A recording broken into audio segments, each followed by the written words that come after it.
ശൈത്യകാലത്ത് പെൻഷൻകാർക്ക് നൽകുന്ന ഇന്ധന പേയ്മെന്റുകൾ വെട്ടിക്കുറയ്ക്കാനുള്ള സർക്കാർ തീരുമാനം നടപ്പിലാക്കും. ഹൗസ് ഓഫ് കോമൺസിൽ നടന്ന വോട്ടെടുപ്പിൽ സർക്കാരിന് വിജയം. കൺസർവേറ്റീവ് പാർട്ടിയുടെ നേതൃസ്ഥാനത്തേക്കുള്ള മത്സരം മുറുകുമ്പോൾ മുൻ ക്യാബിനറ്റ് മന്ത്രി പുറത്തേക്ക്. മത്സര രംഗത്തുള്ളവരുടെ എണ്ണം 4 കുറഞ്ഞു. ബ്രിട്ടീഷ് സർക്കാർ ഇന്നലെ പുറത്തുവിട്ട ജയിൽ പുള്ളികളിൽ ഒരാളെ സ്വീകരിക്കുവാനെത്തിയത് ആഡംബര കാറായ ലംബോർഗിനി. ഇനിയും 7000 തടവുകാരെ കൂടി മോചിപ്പിക്കുമെന്ന് റിപ്പോർട്ട്.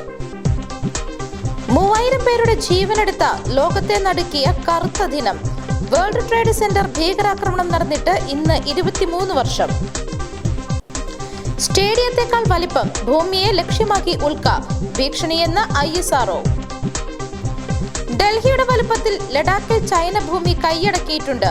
വാഷിംഗ്ടണിൽ മോദിയെ കടന്നാക്രമിച്ച് രാഹുൽ ഗാന്ധി. സൈബർ തട്ടിപ്പുകൾക്ക് പരിഹാരവുമായി കേന്ദ്ര സർക്കാർ.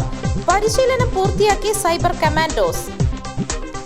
കേന്ദ്ര സർക്കാർ കേരളമടക്കമുള്ള സംസ്ഥാനങ്ങളുടെ അധികാരം കവരുന്നു. പിരിച്ചെടുക്കുന്ന നികുതിയുടെ പകുതി പോലും ലഭിക്കുന്നില്ല എന്ന് മുഖ്യമന്ത്രി.